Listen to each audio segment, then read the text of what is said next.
I'm not getting over that interview yet. It's still fucking ridiculous every time I see it, man. It's insane. Hello and welcome back to the Gooners podcast, where tonight we'll dissect what was a depressing evening at the Emirates against Aston Villa. We're seeing us lose out in 3 points to a 3-0 defeat. But obviously to do that, I'm joined by three very cheery men who no doubt will be full of positivity this evening. I don't doubt that. First of all, one of my right hand men, Mike Hernandez, in your corner as always, buddy. How's things? And my corner as always. Not great, man. Honestly, thanks for having me on. First time I get to be on with Tanner and the legend that is Mr. Lee Judges. Thank you. Definitely, buddy. And it's the last time you'll be on with you let yourself down in front of everybody here, no doubt. And speaking of it, we have up next the AFTV OG Lee Judges. Lee, this is actually the first time me and yourself have talked in person. We're in a WhatsApp group together for Gooner Talk. Yeah. So nice to see you in the flesh, as they say, like, you know. So and a broad Irish accent as well. Broad Irish accent as well, like, you know. So, buddy, not much broader. But now I know that you're a liar when you're saying it's good to see me, because, well, look at the fucking state of me, you know. Then next up, we've got the host of the same old Arsenal USA, the bearded Gooner himself, Tanner. How's things, buddy? Not bad. It obviously was a very stressful week last week for me, but I'm still alive, and that beats the alternative. So we're all here. We're going to have some good footy talk and get into it. Plenty of fucking idiots out there. Don't worry about them. but we'll dive into it straight away, boys. The question I always like to start off to ask is the lineup, Mike. When the lineup first came out, I struggled. I know people say that there's maybe small changes they would have liked to have seen within that side, but I think as a whole, given the performance at Old Trafford, nobody could really have too much complaints. You know, if you're going off the recent form of those 11 players. But what did you make of the lineup when it was first released? Yeah, I wasn't surprised at all. I felt that the only reason Willian actually had played in the Europa League was the fact that Nelson and Rowe were still injured. But other than that, I was kind of fully prepared to.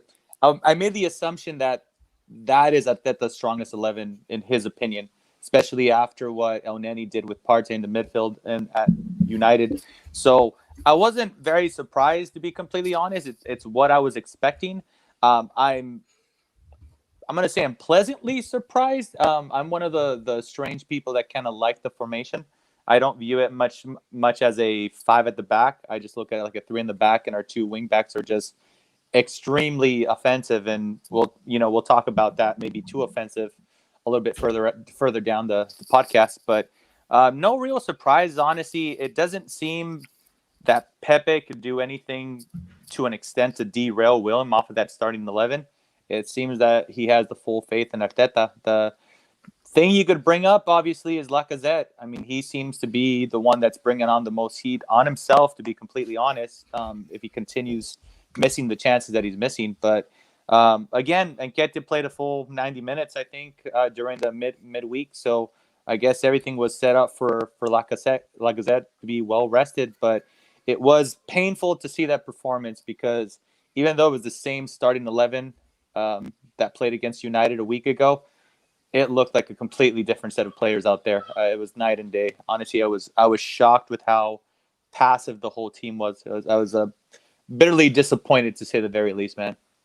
Yeah, no, it was absolutely devastating, and I think part of that as well, in comparison to recent years, is the fact that we have all sort of bought into this Arteta project and bought into a lot of these players and the sort of rejuvenated form.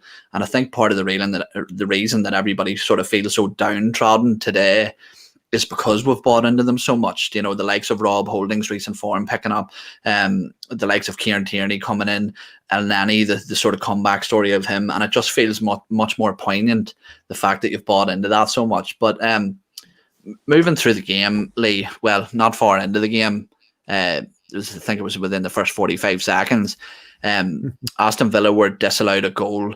Ross Barkley offside after a brilliant bit of play from John McGinn, who, might I add, I think is an absolute top player.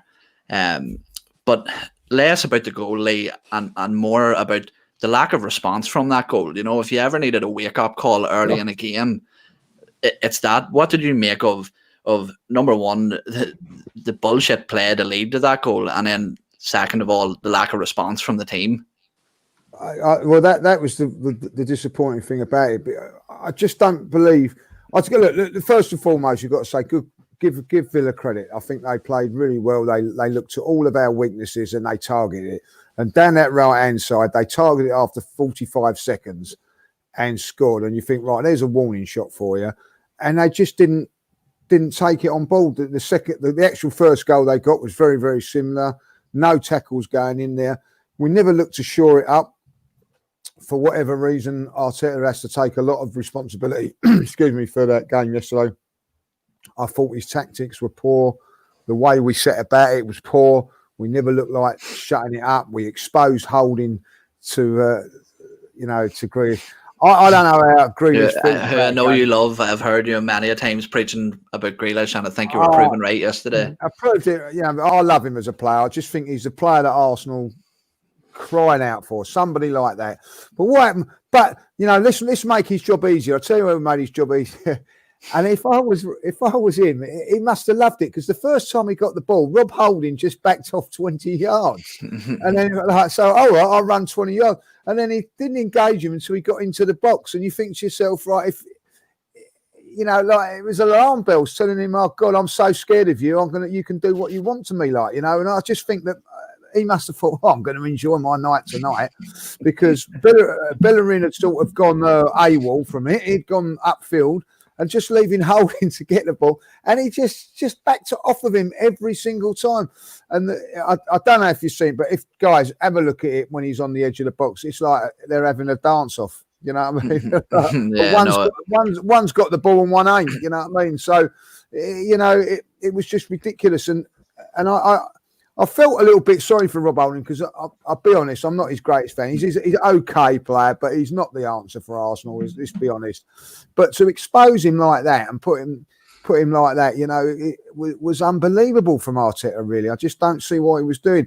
Going back to the lineup, I thought the lineup was okay, but the system was wrong. Played three at the back instead of playing a 4-3-3.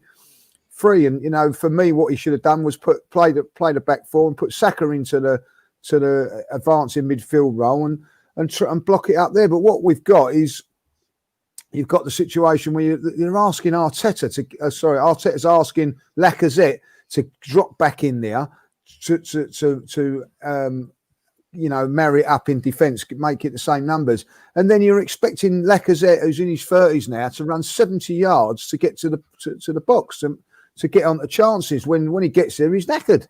You know what I mean? And I just think the actual setup, I don't know about you guys, I was actually doing the live stream. If I weren't, I would have turned it off and gone to bed. It was that poor. It was like so poor. You know what I mean? I'm going to say it now. I'm bored watching Arsenal at home. I'm not so much away from home, because I think it's a good thing, but I'm bored. I'm bored with what I'm seeing. It's trivia. And it's not entertaining, and and I think at the end of the day you can accept it if you win at the end of it. But we was absolutely outclassed all over the pitch. I've got to say, I'm impressed with Villa. I've got to say I'm impressed with them. But if you let them have all that I said it last week as well, that their midfield is better than Man United's. So, and I think it is. I think McGinn's vastly underrated, as you just said, vastly underrated. I had an argument yesterday when people were saying McGinn and Barkley ain't good. Well, Barkley's a good player as well. We just needed to express himself. And I think by going to Villa, he's being allowed to do that. And, so what do Arsenal do? They put in 2 against their 3, and they had fill your boots, lads. And it's exactly what they did. Exactly what they did. And I think the last time John McGinn visited the Emirates, he did an almost identical thing in the opening minutes. That was that was actually the last game of football I actually got to go to in the Emirates, but which was a good comeback. But unfortunately, we didn't see that there. In terms of Jack Grealish, I love the lad too, but I tell you, I always have a little thing against Jack Grealish along with Declan Rice, because they fucked us Irish boys over. They went for the England national team. But Tanner, as Lee mentioned there, sort of all round, even the likes of Rob Holding there was absolutely fantastic at Old Trafford. Mohammed Al Neni, fantastic. I think you would struggle to give a player a rating of under 7 out of 10 from the last game. So I think all round we were brilliant, and that's the exact same lineup. What do you think? What do you attribute that sort of immediate dip in form? Because remember, I think was it 9 or 10 out of these boys didn't play in the Europa League, so they were all well rested, coming off the back of a fantastic win. How does a team capitulate so fast, so soon? Well, part of it also, I think, is the opponent. Number one, I mean, right now, would anyone say that United are a better side than Villa right now? I mean, I wouldn't. Put them up head to head. I'm not a betting man, but if I were, I'd take Aston Villa over United in a heartbeat, and I don't care where the game is being played. So I think part of it is the opponent. Part of it could just be the fact that, okay, it's United. We haven't won at Old Trafford since 2006, and the boys get amped up for that. And then you come home and there's a little bit of a lull there because it's just Aston Villa. We're at home. It's a game that we should win. And I've maintained for years that hard work will beat talent when talent doesn't work hard. And yesterday, I think it was actually a little bit of both because we got outworked. But I think Villa showed their class yesterday. Grealish, Barkley, I've always maintained is a good player. I always felt like Ross Barkley was a bit hamstrung with where he was playing, be it Everton, be it Chelsea. You know what? Yeah. And just laziness. And you don't always get up for every game. I mean, we've all played, various sports in our lives. And sometimes you just go out and it's just kind of, you're just not feeling it that day. But you're a professional and you're being paid to go out and do a job. And the job is to go out and put your best foot forward and put it in effort. And we just, to answer your question, Owen, there are a litany of reasons, and I probably couldn't give you one. To be honest with you, as ironic as it is, it's just it's football. Funny old game. Yeah, but see, for me, this isn't surprising because we've done this on a number of occasions where we are in a bad run of form. Okay, not away from home. That has been a sort of a duck that we've had to break for a long, long time. And but historically, we go away, we get we play against one of the bigger teams, we get a good result. And then we'll come back and it's the sort of routine victories that we should be picking up. I think that's sort of maybe doing, as Lee mentioned, a disservice to Aston Villa because they were absolutely fantastic. But I think what happened yesterday was a mirror image of what happened at Old Trafford. I think that we were poor and they were good, but we also let them be good, that way. So I don't know. It was that's what makes it a tough one to take because I think there's much more we could have done. But Mike, something I think that massively influenced the game was Thomas Partey picking up that knock and having to come off.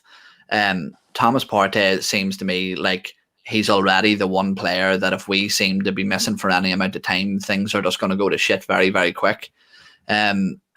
What could this injury mean, and what have you made of Thomas Partey thus far? Well, as far as go ahead, buddy. Touching on something that Tanner said, if you don't mind, is I really do think that this group of players should humble the F down and realize they're nowhere that good to just take it easy on Villa. They're just not that good. So the fact that if that's what it was, if they think that they could up their level versus United and come back and just expect them to win against Villa, A, disrespectful as hell. B, they should give a hard thinking about where they are on the table and just realize they're not at that level yet that they could just beat teams just naturally like that. Mm-hmm.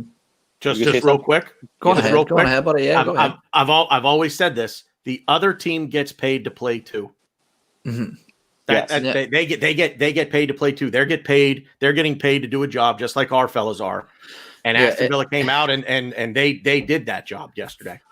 Yeah, I think it's a case too that something that I was always told as a kid when we were growing up playing football. I had the same football manager for years, and he always used this saying. He says you have to earn your right to play a football. He says you have to work so that when you get the ball, you have the right to have the ball and you have the right to play your football. And I think that you sort of hit the nail on the head, Tanner, is that our players often think they've got this God-given right to win. Even with our youngsters, I think that has been a problem with the likes of Eddie and Caddy and Joe Willock, of which we'll touch on a little later. But I often think that around Arsenal as a club, there's this sort of arrogance about our players. And there's a complete lack of respect for teams such as the Aston Villas. And these are the reasons we never seem to pick up the routine wins in a consistent sort of form. But Lee, speaking of somebody who's lacking consistent form, that I found massively frustrating yesterday, and even at Old Trafford, although his work rate was outstanding, is sort of the fundamentals of his game were really poor, and he missed an absolute fucking sitter, is Alexandre Lacazette. Do you think that it's coming to the time now that he's burning his chances, and that maybe he's coming to the end of his career at Arsenal? Yeah, I do think that. I think that's harsh because let's be honest.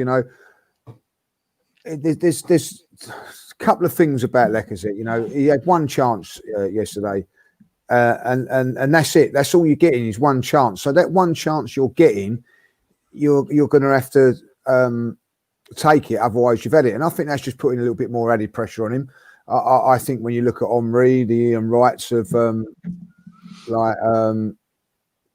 Ian Wrights and the Thierry Henrys at this moment in time, they knew that they're getting up more chances. Another chance will come in a minute. Like, don't worry about it, another chance will come. But when at Arsenal, you get one chance and that's it. Lacazette had that chance. Aubameyang didn't even get a chance. Mm-hmm. So I think you're putting pressure on these guys to when that chance comes to take it. I'm not making excuses here. I'm just saying how I think that it is.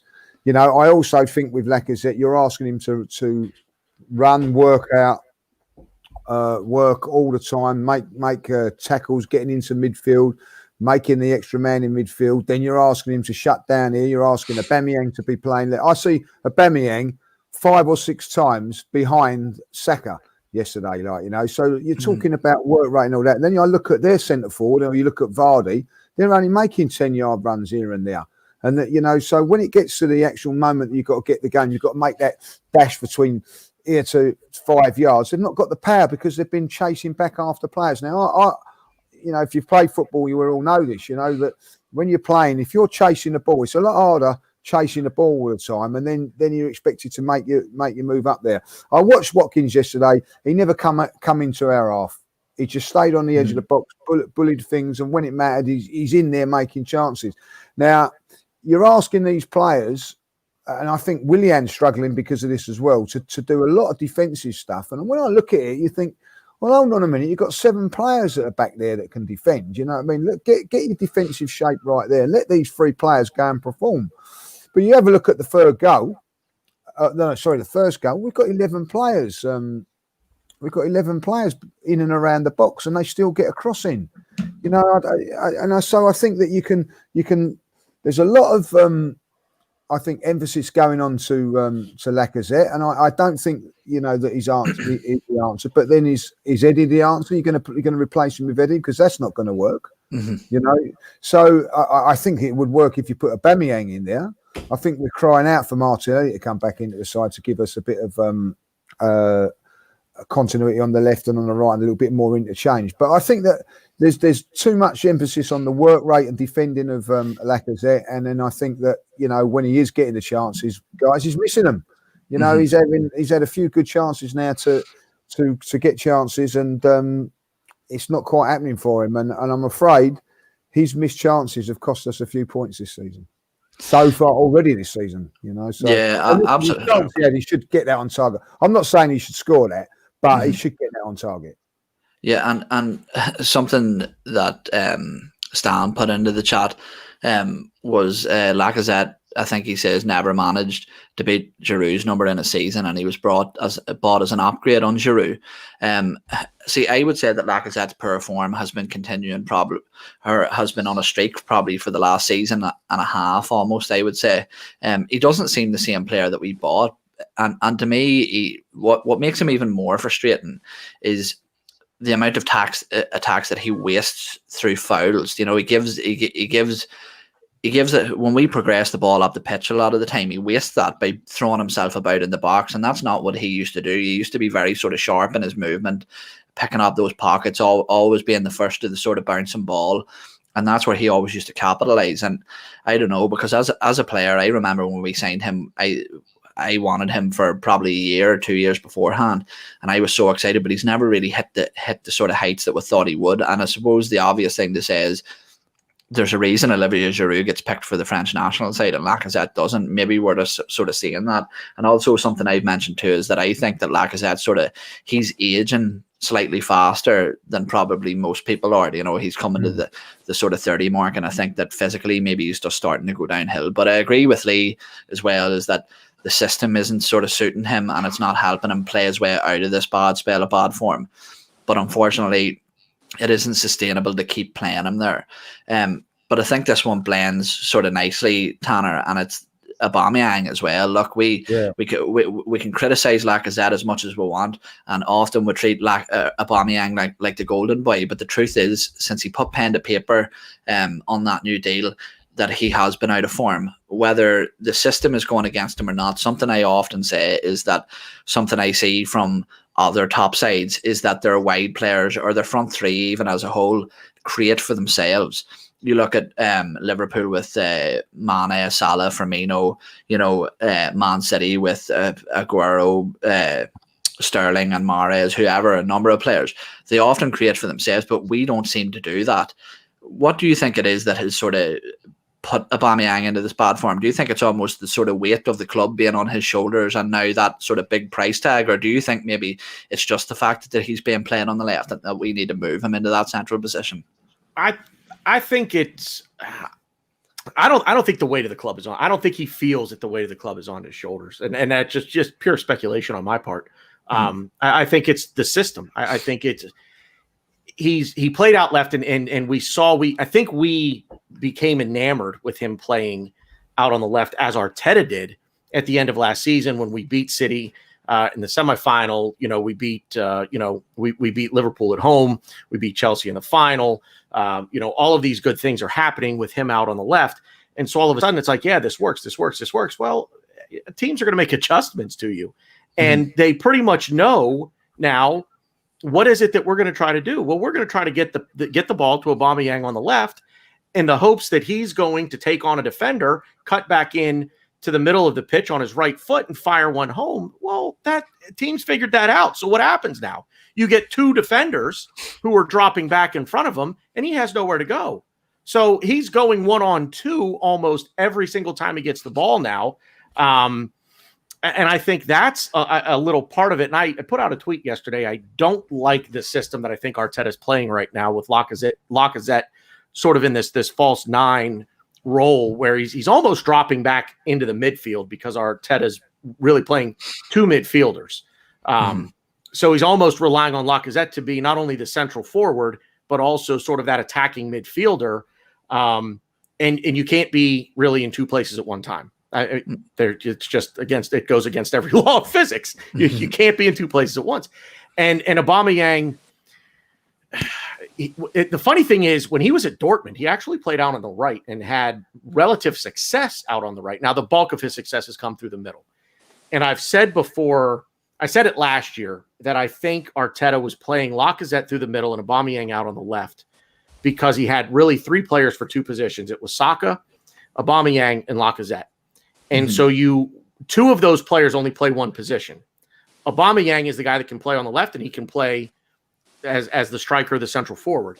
So, okay, who's the best of the bunch? And Arteta thought that was Lacazette. Well, now we've got all three in, and we're not scoring. So, to answer the question, Owen, I think it's the system. I think it's the fact that teams are adjusting to what they know, and really it's all Aubameyang can do, because if he continues down the flank and he tries to cut in along the goal line, he's on his left foot, which is his weak foot. And he's gonna leave himself no angle to shoot. So now he's stuck trying to be the playmaker, the assist guy, and Lacazette's still outside the 18-yard box. So the only other option is it's been mostly Willian out on the right, and he's not even in a position to come in, take the ball on his foot, and first time into the back of the net. So really, it's teams are adjusting to Aubameyang and just basically put two people in front of him. If he cuts back to the middle, there's probably a third player that could come over and support. So what do you do? Yeah, exactly. And I think the aggravating thing for me is that when we see Arteta persisting with Lacazette, it's almost, to me, it looks like he's almost thinking that we have no other striking option. It's either Lacazette or Eddie. But for me, you've got one of the most prolific strikers in Europe, one of the best pedigreed strikers in Europe, at the age of 31, coming 32, playing on the left wing while we're struggling for goals. And look, as much as I want to see Eddie and Nketiah do well, he's, for me, has been just as bad as Alexander Lacazette. And we have a young striker screaming for the chance in Balogun, sitting on the bench, getting no minutes whatsoever. Give him a game in the Europa League. You can't keep rewarding poor form. You know what I mean? You can't keep missing a sitter there. And then when we come back and we go to feature against Leeds, you can't be putting Alexander Lacazette back in that position. And even for me as well, Eddie Nketiah, he's been wasteful in them Europa League games. There's a lot of crosses coming in, multiple ones from Joe Willock against Mold that I thought Eddie should have been on the end of, and he just hasn't. And I think he's been quite fortunate to rack up the numbers that he has, which will remind people as well that Eddie Nketiah has got the 10 goals for Arsenal. I can't remember the exact figures, but Martinelli has got the 10 goals in much less appearances than Eddie Nketiah, so I understand the sort of the romance around having one of these heel end boys do well, but if it's to the detriment of the team, you can't be pushing that guy out there week in, week out while he's not performing, but Mike, something that really frustrated me again, and look, this is a player who came with a reputation of doing this here, is Willian. I think he was abysmal last night, and to be quite frank, I think he's been abysmal since he's came here, barring maybe the Fulham game. He offered literally nothing offensively, nothing defensively, and much to the sort of to reinforce the messages that we were getting from Chelsea fans. Excuse me, prior to his arrival. You get one good game out of him every 10 games, and he goes missing for the rest of the time. Do you look now and think that this Willian signing was a mistake, because that contract length was something that was talked about at the when this deal was done, and it sort of seems like possibly that those people were right to be concerned? As of right now, not yet. I do believe that he played fairly well versus United.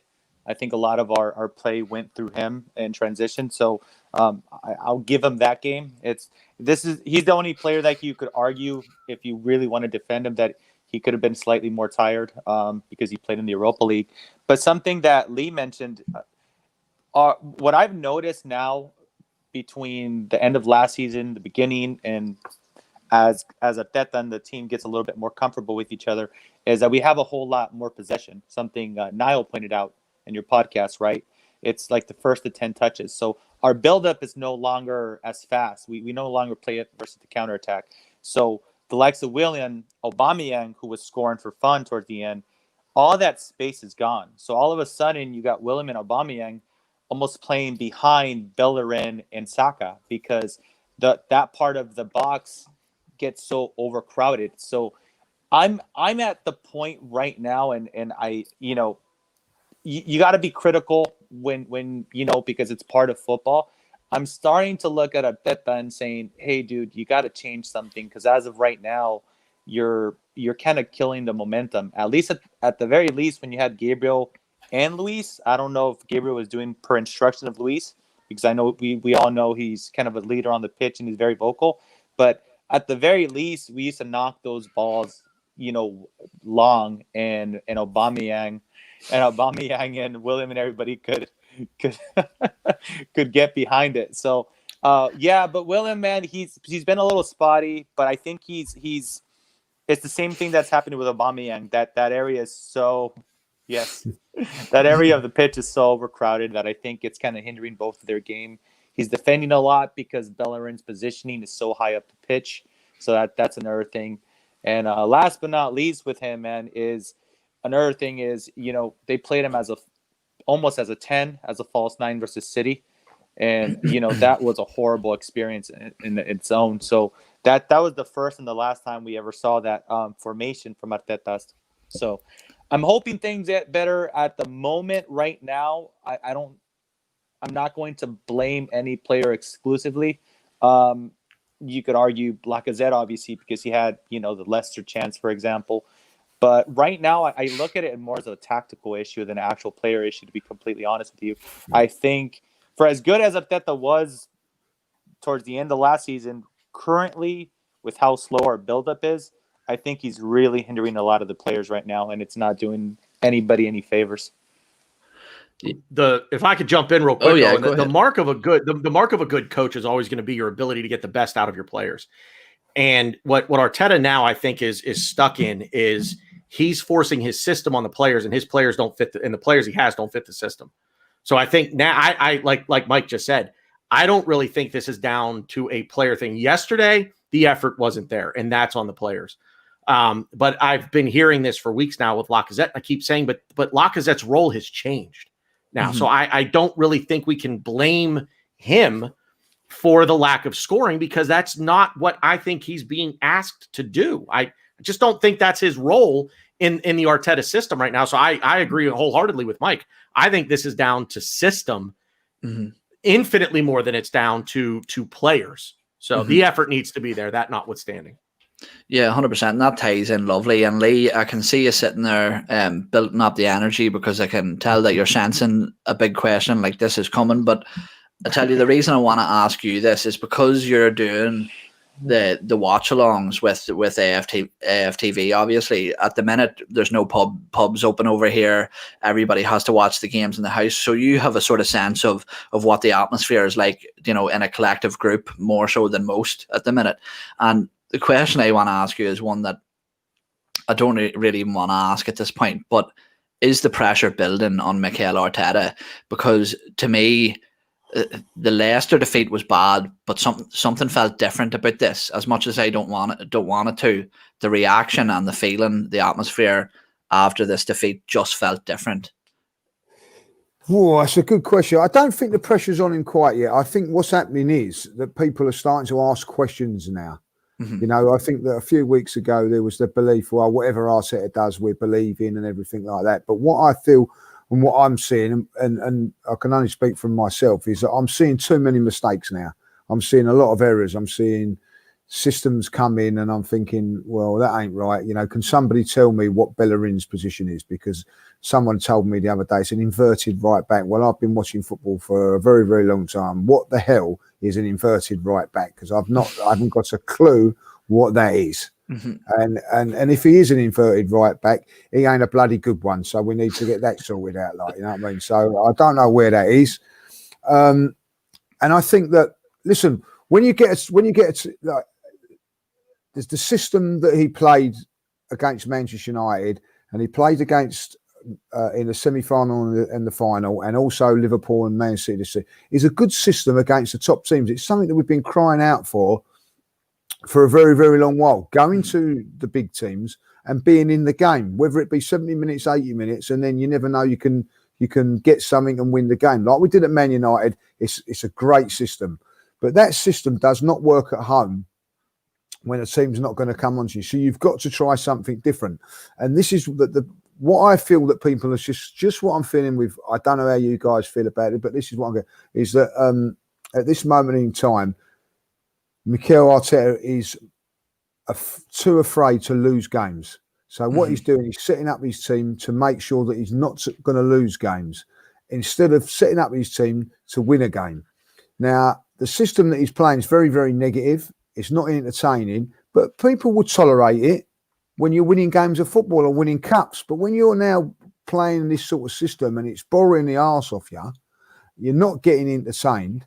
I've had a lot of people today. It's a funny situation that, because over in England we've had to pay $14.99 for this game, and I've had about 8 people text me and go, "Oh, I paid $14.99 for that crap." You know what I mean? All of a sudden, so where I think Mikel Arteta has been quite lucky is that there ain't been no fans at the games at the moment, because I'm telling you that they would have got it yesterday. I don't care what anybody says. There would have been discontent in that stadium when you're paying 60, 70, 80, £100 and you're watching that. And, But here's something just to even let you follow on from that, Lee, right? With having no fans, do you think Mikel Arteta is at a disadvantage? Because say these negative tactics, as you say, you know how much of a short fuse the Arsenal fan base can have in the Emirates. Vocally, he would hear that atmosphere and that sort of displeasure in terms of the way they're playing would be felt throughout the stadium. But because Mikel Arteta doesn't have fans in the stadium and Mikel Arteta doesn't use social media, do you think he's at a disadvantage because he can't take that from the fans and then maybe say, fuck, okay, right, maybe we do need to change something here? Well, I think that they get the vibes whether they do or they don't. But I tell you, there's two good points in that. Can you imagine Arsenal playing in front of a packed Emirates crowd, putting the balls across the box, in and out of the box, and there'd be 16 fans being taken up to the ambulance every week, like, you know what I mean, like, because they wouldn't be able to take it, you know what I mean, like, oh my God, like, you know what I mean, there'd be so much pressure on that. But because there's no fans there, the players are allowed to do that without the pressure of the fans getting onto you. So I think that the way he's playing at the moment, with this playing from the back thing, I think helps him that there's no fans there, because he's not getting the weight of the pressure coming from the fans.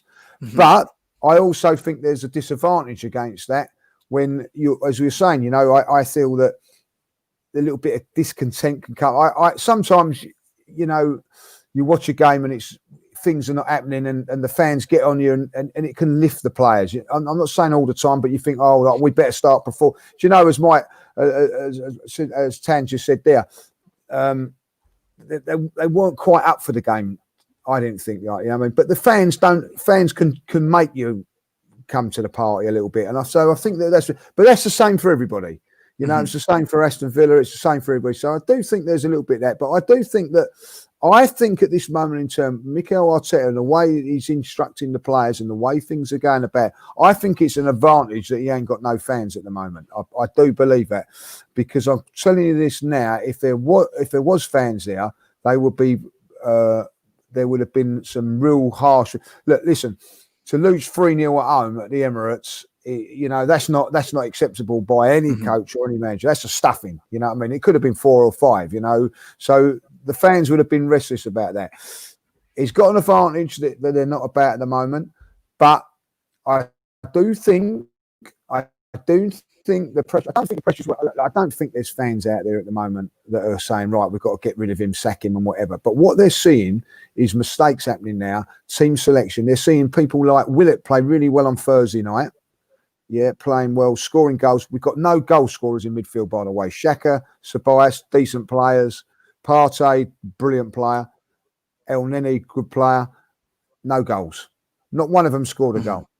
So you get someone like Willock that scored a goal, whether it be Molde or whatever, it don't matter. Also creating own goal situations. You know, you then turn around to yourself, right, okay, well, at least have him on the bench. He's not even on the bench. Yeah. You know, so you think, well, hold on a minute, it's quick. And then you look at somebody like Willian who's not performing. I think Willian's missed one game this season, and that was through injury. And the other 7 games he's played. And can you really justify him playing for 7 games on the spin? I can't. Or walking straight back into the side. I can't really see that. So people are entitled, and I don't care what anybody says, you're entitled to question a manager or question anybody. If you pay your money and or whatever, or you're paying your $14.99 for this game, you're entitled to have a little bit more of a moan. But like, so I think questions are going to come onto him, like, you know. And I think that, listen, let's hope that it don't happen. But if they were to lose to Leeds, Wolves, and then Spurs, I think he's going to be coming under horrendous pressure. You know, I don't care who he is. You know what I mean? Because listen, boys, his reality is it is still a results-driven business, and he's got to pick up results. But I think he's got to, you know, people keep saying, "Oh, there's going to be massive change." I don't think there will be massive change because our next 4 games, 3 of them are away from home. So you don't want him to go to Leeds and it be all expensive and then we lose and people are going, why didn't he shore it up? So he's got to be very careful how he goes about it. But when we play at home against Wolves, I want to see us with 4 at the back, 3 in midfield and 3 up front. And I'm not really that fussed who it is. But when that 11 that he puts out in that game there, they have got to perform for this match, because I do feel that he slightly could be losing the dressing room a little bit with the Ozil situation and what's going on there. He's been very, very ruthless, boys, with the likes of Ozil, Guendouzi, people like that. Very, very ruthless. And I think Torreira being chopped out. So you've got to, and if you're not going to do it with other players, I've been in dressing rooms and people go, "Oh, that ain't fair. Look, he's treating him like that. He's treating me," and it can turn very, very quickly. So he's got to be very mindful of that. I think that's a good.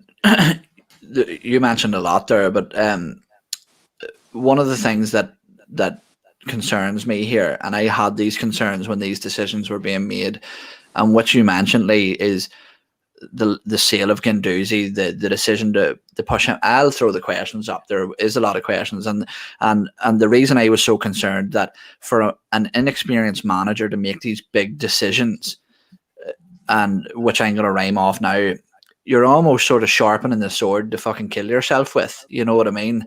Is that if things don't go wrong, you're giving people the ammunition to go at you when things aren't going well. And let's remember too that when Mikel Arteta got this job, there was people objecting to it off the bat. There was a real split in the fan base. So there's instantly going to be people, I wouldn't say that want to see him fail, but would be open to getting rid of him maybe sooner than they would another candidate.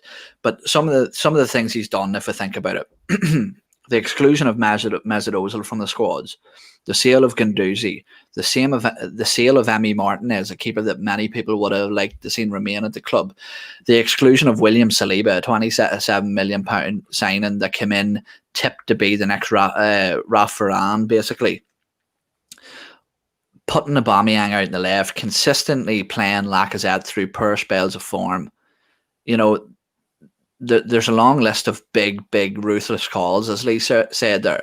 And I'd sort of even like to just open the floor to everybody at this stage, because this is a fucking big subject. I think that's really worth talking about, because I do believe that, as Lee said, if we look at the next 3 fixtures, Leeds leak goals, but the fucking score goals too.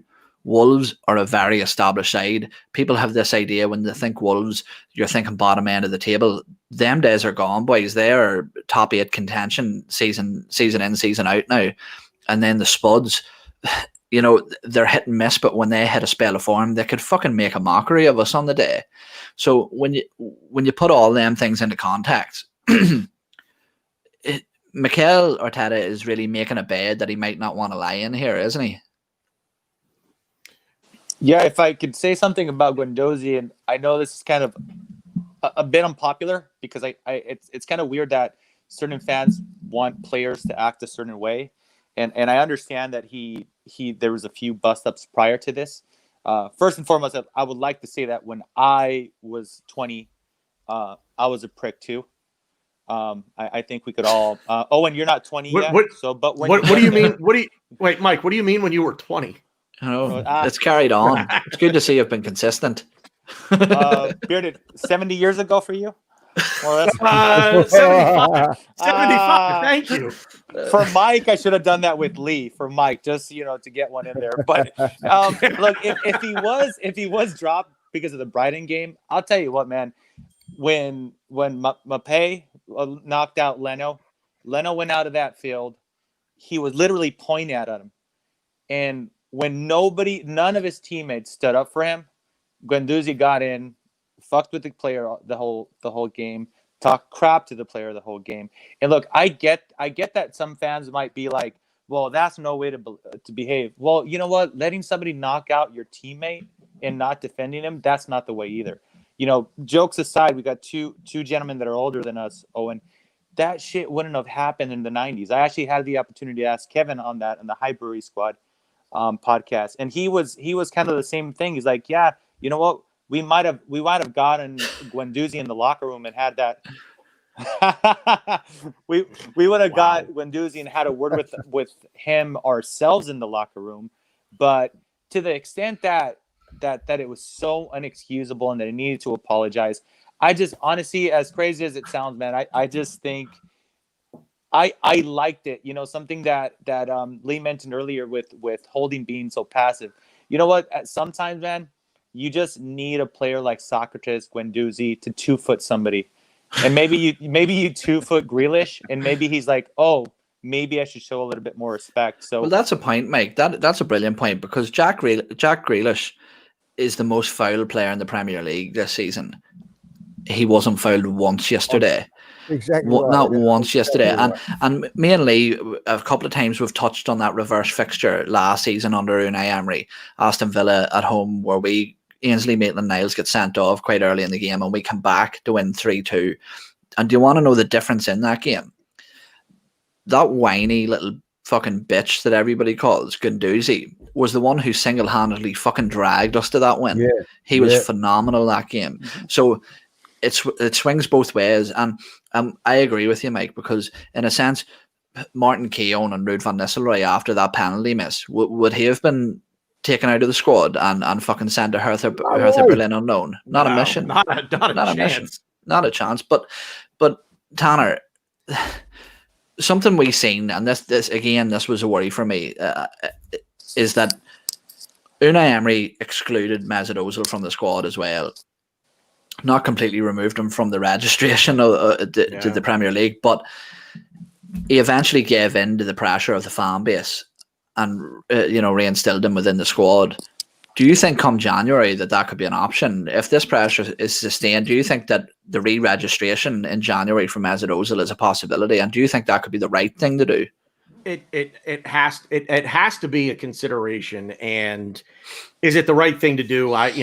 Time would only tell on that. I think excluding Ozil from the registration right now is a bit of cutting off your nose to spite your face. He's a player that he's the highest paid player on the team, and we've told him to don't bother, stay home. We'll pay you, but stay home. We're going to now pay you 350 quid, 350,000 quid a week to play Fortnite. Stay home. When if he were registered, there's a chance here, and the fan base is incredibly split on Mesut Ozil, and I get it. But the thing that we had been screaming out for in terms of creativity is Mesut Ozil. And there's no one else, and I'm sorry, but there's no one else in the team that has that vision that he has. And I actually put a tweet out about it last night. Well, actually, it was this morning at like 3 a.m. when I'm still stewing on things. The vision is not a coachable skill. You have it, and it develops over time. And Mesut Ozil has it in abundance. There's not really another player in this side that can do what Mesut Ozil can do on his day. That said, I completely get the other side of the fan base, and I know Stan in the comments there may lambaste me for this. He's probably he'll wait till tomorrow. Hopefully he's feeling better, by the way, tomorrow, and he'll lambaste me for this before our show. But there's a section of the fan base that just doesn't like Mesut Ozil. Doesn't want him anywhere near the team, and they're like, "Yeah, I'd give him £1 million a week to stay away from the team." Again, it's think of it from a business perspective. You're paying him what you're paying him. Keep him around, because you never know when you might need him. And right now, I would say that it's at the very least worth a shot to throw him out there if we had him to see. I mean, let's face it. Come January, it might be too late. If this run of form continues, January might be too late. My only concern with that, Tanner, is if he does, this is Emery 2.0 all over. This is Ozil versus the manager. The manager tried doing it without him. You put him back in. What happened when Emery put him back in? Everybody just saw. Essentially, everybody looked at it like Emery was weak. So I feel at this point, man, I think that boat sailed already. If Arteta tries to put him back in, I mean, what are you going to do, man? Put him back in for 6 months? I just feel like it's gonna look really bad. I mean, and- it could and- look really bad, but I'm going to go back to something that Lee said earlier. At the end of the day, this is a results-driven business. And if I got a guy sitting over here that at the beginning I didn't think, you know what the thing is it's the ego. Neither party here, the club, Arteta, or Ozil, want to come out and just say, hey, you know what? If they can show that something was wrong, no party is going to come out and say, yeah, you know what? We got it wrong. Like Arteta's done with Saliba. He said last week, you know what? I kind of screwed this up a little bit. It's like my mess. Oh, go ahead, Lee. Yeah, just because the thing is with Mesut Ozil, and you have to ask yourself this: before lockdown, he was playing every game. As soon as lockdown finished, as soon as such lockdown started and it finished, he's not played one game. Why? Is it? There's a reason, and it's not footballing reasons, and that's where it says. So what he's done, he's opened himself up for criticism just by that, because. Listen, someone just said in the chat, I don't know who it was, Samir, on his day, when was Mesut Ozil? Was that? I agree with that. When was the last time? Absolutely. You know what I mean? Like, you know, but because you've got him still around the club, we're having this conversation. What should have happened? The club should have turned around and said, look, there was a conversation at some stage of this summer when they said, you're not going to be part of these plans. Mesut Ozil knew that. You know, you can get yourself a new club. But he chose not to. That's his perfect right to do that. But once he's chosen to do that, then the club should have turned around and said, like, right, we'll pay you up and get you out. Now, if they'd have paid him up and got him out of this club, there's no way this conversation we're having now. This conversation doesn't take place because it's not even an option. It doesn't take place. It doesn't take place. There's no option. And again, it's going to be taking the pressure away from the manager. But why he's still there, there's going to be this pressure of it. He can't even play at the moment, and we're still having the conversation. You know what I mean? And that is the pressure that we're doing at this moment in time. And I think that's the problem that you've got with him. And this is an inexperienced manager that's in his first job. He's going through COVID. He's going through a lot of things. You know, big club, and he's having to manage this situation as well. Which, come on, you know, give the bloke a bit of help. So I think that there's lots of things going against him. I don't think Mesut Ozil really wanted. I think, you know, listen, if Mikel Arteta and you've got him privately, so of course I would want him to have as an option. You know what I mean? Because like a game like a tight game like Leicester when we ain't opening chances, you never know. You bring him on and go on there. I had someone quite rightly said, you know, you took Lacazette on. So who was it? One of my Spurs mates said it today. Spurs associate. Did I just say mate? I didn't mean that. So, I never meet your heroes. That's what they he turned around and said, you took Lacazette and Willian off yesterday at 1-0 and you ended up capitulating. You know, so there is a little point of it all, like, do you know what I mean? So the trouble, you could bring Mesut Ozil on in the last 15 minutes, you create nothing, you end up losing 3-0. That's the problem you've got. But why he's in the background all the time is you get him out in January with pay him the rest of his contract. So we're paying this bloke and he's doing nothing. Why won't we just get him and pay him up? And I'm sure if Mesut Ozil loved the club, he'd take a deal. You know what I mean? Like, come on. You know what I mean? I've said, do you want to know what I reckon? And I've said this about 3 or 4 times, so I don't even care about it anymore. Is that something that I could see happening is when he goes out of contract at the end of the season, is that he signs on a free if Jose Mourinho is still at Spurs, just to spite Arsenal. I think that this reminds me of like my woman and her sister fighting, and I'm caught in the middle. You know, 2 fucking stubborn bitches, and you're caught in the middle of the 2 of them, and all I want is it to be resolved. Well, assuming she doesn't watch. That's for your sake. I hope she doesn't watch. No, Mike, she's behind the camera. She's actually holding up the words on a dry. I don't even have a table, just a phone.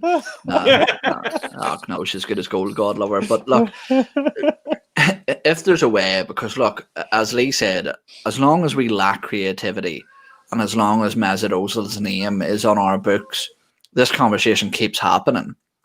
So, Mike, how do we resolve this lack of creativity? Because something that Lee said earlier, I massively agree with. We have been saying for fucking years we don't have a good enough defence, and we keep saying that this system is to make us more defensively solid. But I'm sorry, at this moment in time, we've got Kieran Tierney at left back, Gabriel at centre back, David Luiz at centre back, Hector Bellerin for all his sort of failures. He seems to be coming back into a bit of form. We've now got El Neni, Thomas Partey, two very defensively competent players. Why can we not make that change now to that 4-3-3 that we've all been crying out for? And who could be deployed as that sort of number 10 that we're obviously lacking at the minute? All right, so a few things that stuck out to me right here is when we received Partey and he played next to Ceballos. This is one thing that stood out to me. For me, knowing about Ceballos having played 10 at Madrid, Betis, and Spain, when I saw Partey was the one that was moving the ball forward and Ceballos was playing deep, I didn't quite understand that. And it's not that I don't have confidence on Partey taking the ball forward because he's played 10 in his own national team. It was just the fact that if you're comparing a deep player in Partey and Ceballos would probably do that job better roaming up. When we have played three in the middle, Saka has done a pretty brilliant job. The biggest issue that I've had personally just looking at the team this past weekend is, look, you could argue that Maitland-Niles wasn't going to make it into the team, right? He wasn't going to play. I don't know what your guys' opinions is. One thing I just absolutely love about Joe Willock is his deep runs. He makes himself available in the box. He's our by far, and this isn't saying that he's above our other midfielders in quality. We understand, but his attributes is he loves to be in the box. So that deep run, the fact that he's always running, he's always forward thinking.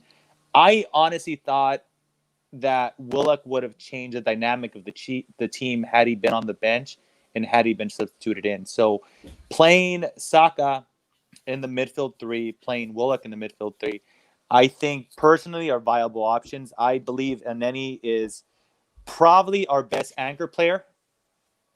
Yes. Probably our best anchor player. So I understand that Elneny wasn't incredibly impressive versus Aston Villa. But one thing I mentioned on another pod was the thing is with a player like Elneny, anchor, the guy that just breaks up play and intercepts balls, he's often overlooked by the fan base. I use Busquets as a example. If you think about that midfield three of Barcelona at that time, look, Xavi and Iniesta are legends of the game. They always will be. But every time something happened, you heard their two names, right? Including Messi, obviously. Busquets, nothing. Claude Makelele, when he left Real Madrid, they had a really tough time. And so that center defensive midfielder is often overlooked by fans. I mean, even within our club, look at Gilberto.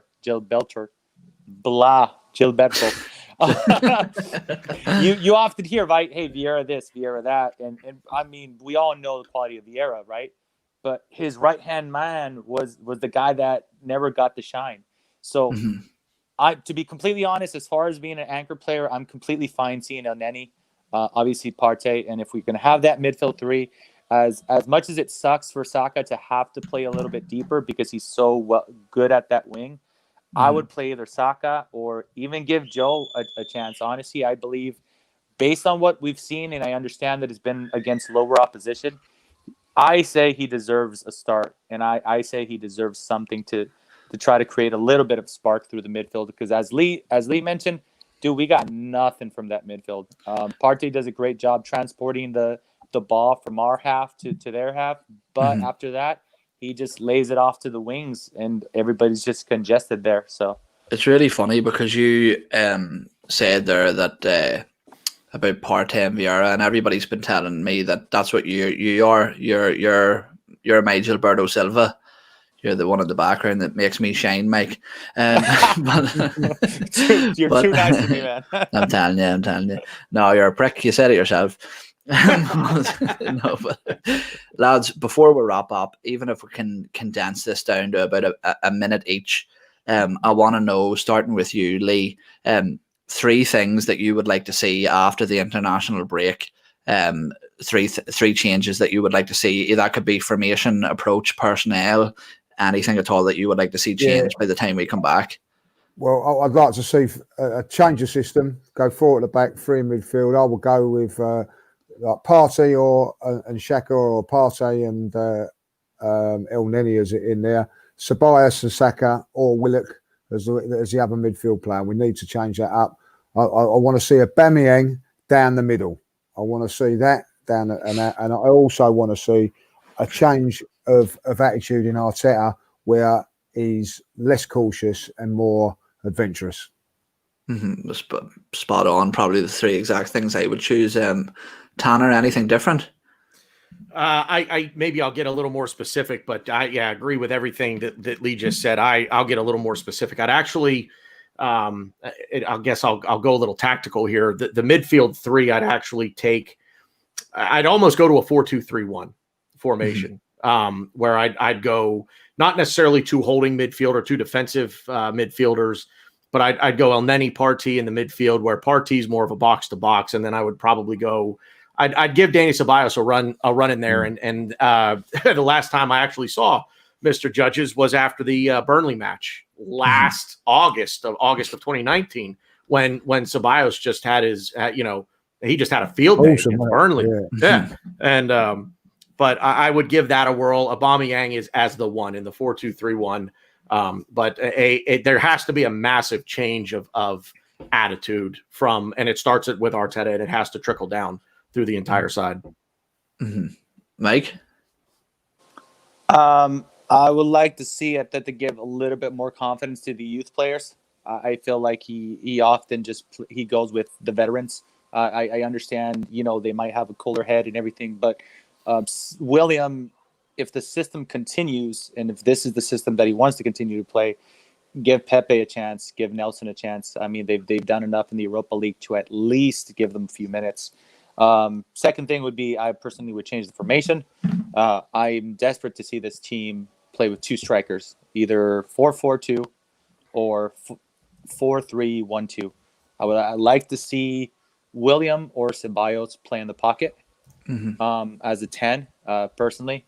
And I'm going to go with Mike's third option. I would like to see Jose Mourinho get a stone cold stunner for anybody that's a wrestling fan. For myself, 3 things I would like to change. The shitty spelling of my name, my weight, and my underwear. That's the 3 things I would change. Telling you, boys, they're crispy. What was I gonna say? No, there's here, a great lads. tutorial on your name out there. There is, yeah. Do you want to? We'll play that once just before. You got it. Awesome, we'll let you boys, for our viewers right now. Yeah, exactly. Here we go. We are looking at how to pronounce this traditional Irish name. How do you go about pronouncing it? Not like it's spelled, but simply Owen. Ian. Owen. Ian. Owen. Ian. Owen. Here are many more videos on how. He's such a dick. But anyway, lads, that'll wrap us up. Mike, thanks for coming on again, buddy. Short notice for you this evening, so I really appreciate it. Let everybody know where they can find you and get your podcast plugged in as well. Thank you. Twitter, it's Mike Hers FC. Follow me. Just please don't abuse me. And I will follow back if you tell me that you saw me on this pod. And I also have a podcast of my own called Not Another Arsenal Podcast.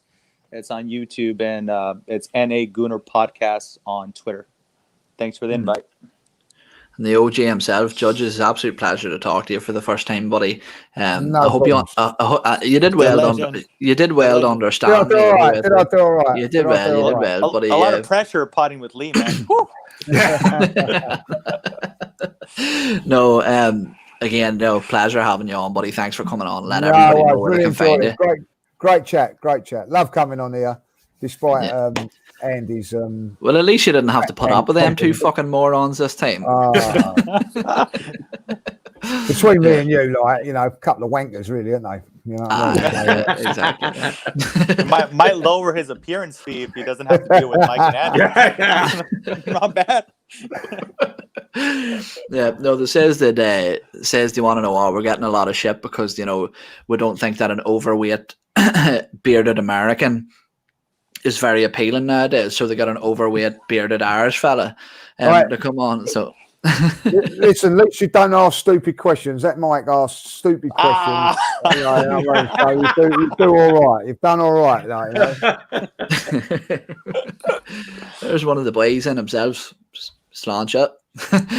Yeah, no, and as well, Tanner. Crazy week for you, so it's good to see that you're coming back strong this week, buddy. I've got thick skin, man. I've bartended most of my life, so I got thick skin, man. I can take it. I just people gotta realize that things are important, but don't let's not jump off bridges here. So. Yeah, exactly. Let everybody know where they can find you, buddy, and what podcasts you have coming up. The Bearded Gooner at the Bearded Gooner, because Twitter limits the characters on the name, so it's DA Bearded Gooner. Got my own channel, search Bearded Gooner on YouTube. We're gonna get back into more content there, and same old AFC USA over on same old Arsenal on YouTube. We'll be on tomorrow night 9:45. Stan will be there. Rowan and Ryan from the Arse Bros. Heavy lineup. I'm liking it. In terms of myself, you can find me there. You can see that spelling just under here. There you are. Yeah, Gooner Crack. That's my own channel, the podcast. The two American boys on here are really riding the wave of my success at the minute and sort of trying to pluck my talent. But sure, they're useless. So have to bring some sort of decent reputation to this platform. No, but as I say, you can find me over there, and we'll have a podcast on Friday. Yeah, so that's us. Cheers, boys, again. I've been on. This has been the Gooners podcast, and we'll see you next week.